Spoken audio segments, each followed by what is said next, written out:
Hey guys and gals, what is going on? BN, I'm back again today for another Infinity Kingdom video. Yeah, it's a double dose today. And we're going to be talking about something briefly. I just want to give you guys a quick Server 8 update.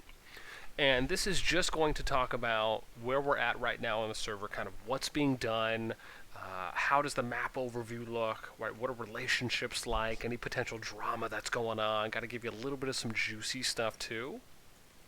And so let's start first with the overview for how the map is looking.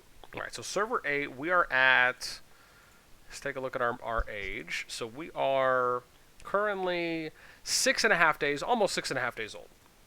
All right, so still within our first week. Also shout out to some of the kings, Lord Stark of 04, Night 1 from 01, GW, I cannot pronunciate that. If someone can, you're awesome. And then Regio here of 05. Now, again, we're within a week old. Let's take a look at how the map is looking. Right, so we are now, right, there's 3 level 4 cities that have been captured so far. And we have, I think, another 6 to go for that. Again, the map right now is kind of a little sporadic, right? I know in the beginning of the Server 8 prep video, right, we came in with this idea of where we wanted the map to kind of be a third here, a third there. We wanted there to be some distribution going on. But then what we quickly realized, and I think this is where having some adaptability to your plan is good, is that in order to have the most amount of alliances benefit from rewards, as an example, if we were to take a look at, and that's definitely not what I wanted to do, but we will quickly zoom out and then I'll be able to show you. And actually, I'll do it real quick before we go there, right? If we want to be able to benefit from events, right? For example, when we look at City Siege, right? These are your opening events. We have a little over 7 days left to try to get as many alliances to 500 faction power so that their players can get those 3k gems. And then you have Supreme Alliance, which is a little over 2 weeks out, right? So a week longer than this, and that will be just your general ranking for faction power on being able to hit, right, for those rewards, right? So your players can get additional gem rewards. So our goal in Server 8 is to try and help as many alliances get, first and foremost, the City Siege, because that ends in a week, the 500 faction power, because after City Siege finishes, I believe that's when Contention of Lords for your first kill event is going to come up as well. So these are like the 2 big milestone things that you want to try and get figured out in a kingdom, because the sooner you get these things figured out in your server, you will then be able to have a better time down the road. And I'll show you some of that as well. So for us right now, right, we have good faction power split with the rankings, right? You got 4 alliances now at 200 plus, right? Right, and then we have the top 8 right now at 100.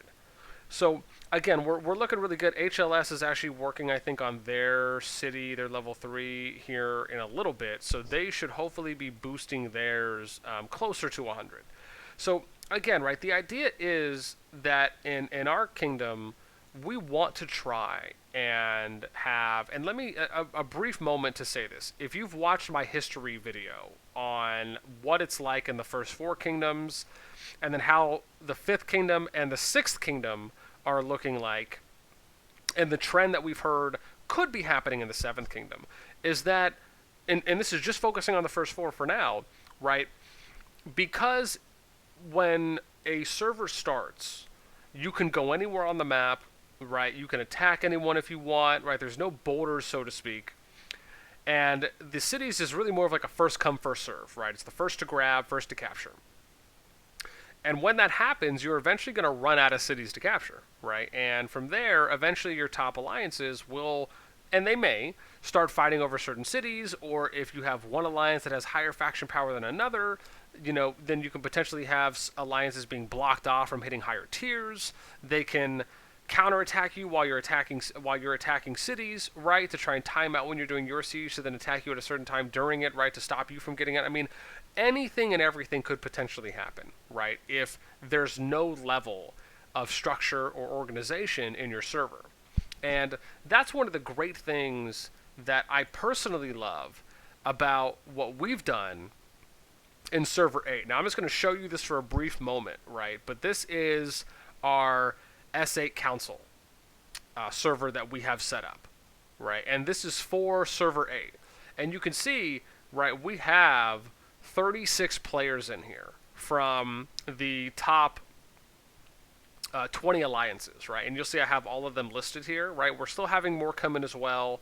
And this is just from like the past 16 hours of messaging all the officers and all the R6s from our server, right? And we have ours set up pretty simply. We just have an alliance and a player, an alliance and officer directory is really what it is.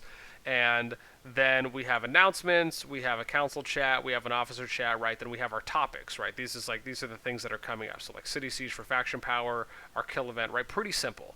But again, this is what we've taken the opportunity to do, right? So Nitro helped me out with reaching out to leads and to officers, right? We have at least one R6 and one officer from 16 of the top 20 alliances, right?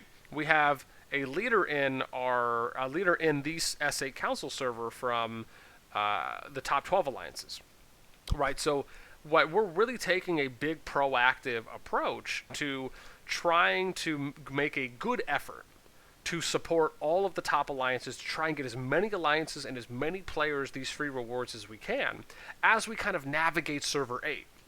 And so what I will say is I'm really excited for where server 8 is going right now. I think server 8 at the moment has the most potential out of all of the servers currently because of how unified we came in, right? Like Syndicate, and I want to give an example here, right? Like Syndicate came in, right? If you just look at our alliances right now, right? Let me do a quick tally. I probably should have done this a little earlier, but let's just do a quick tally, right? Let's do 11, 6, 6, 9, 3, 1, 1. We'll do plus 10. We'll do plus, and then let's see real quick what we have. So we have HLS here, right? Which is at 8318, 558, plus 56252 185 plus. Okay, right. So again, that's just our top 9 alliances. If we factor in NWS, who also recently joined us, right, and then we factor in our other, I think these are our other 2 alliances, which is one here, 36343. Right, and then our last one, which I think is, I don't even know where they're at right now. Actually, oh no, I'm sorry, that was it, SOP, if that was the right one, yeah. So if you factor in these alliances, right, from the top 16, right, that brings our family power to 50.88 million, or 50.9 million, right, is our family power that we brought into server 8. Right, with the exception of NWS because they had joined us later, right? So I mean, really, that puts us at like 47 million power, right? So again, we came in with 6 alliances, and the reason we did that is because we wanted to have a strong foothold in the kingdom to help, not to dictate, but to help shape the server the way that we wanted to try shaping it, where it was fair for as many alliances as possible.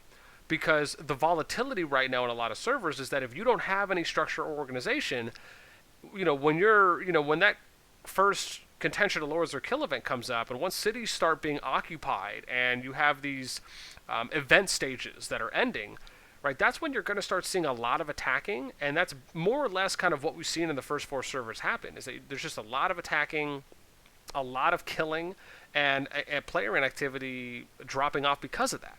Right, or increasing, better yet, because of those things, and among others as well. But that's the main factor for what is really causing servers to slowly kind of die out, is that there's no big goal focus at the end of the day, right? And that's what we're really trying to approach it with. Like, our hope is that something like server versus server or kingdom versus kingdom comes out, right? Maybe there's an event that happens after the World Heart is captured and after the Relics event finishes, right? Who knows? Right? Is it something with Frozen Waste? Is there something else that's going to happen?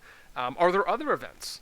Right? These are all things that are unknown right now because the game is still in beta stage, but it leaves a extreme upside for the game, in my opinion, that can benefit from, and the players more so can benefit from as well. And so I think that's the exciting part. Is it's if kingdoms can really get on board now, early, and they eventually come out with these things later down the road, the kingdoms that are able to retain the highest level of activity throughout a long period of time will be the ones to benefit.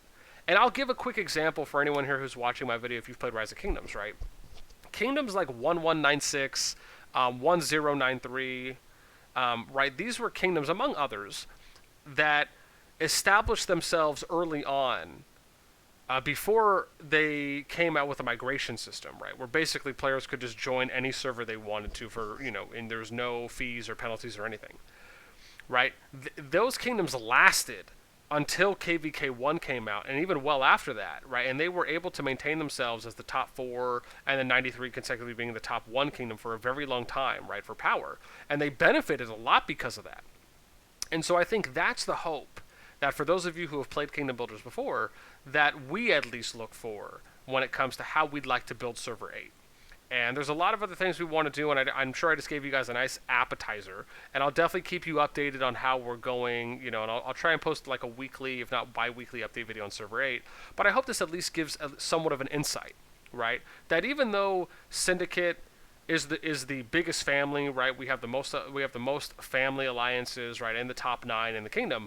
We're not out here taking all the cities. You can clearly see that if you look at the spread of color, along if you look at who actually has city captures, along with the faction power that we showed you guys earlier, right? If we wanted to, we could have came in and just started taking all the cities we wanted to, right? And we could have fought off everyone else and just done that. But that is not what we wanted to do, right? We want to try and build something that's going to last, and something I think that a lot of players, I hope, can support, right, and get behind, because, it's really about everyone on the server. And even though there is limited resources, right, there's limited cities, right, not everyone is going to be able to have everything they want, we can try to get as many alliances and players rewards as possible.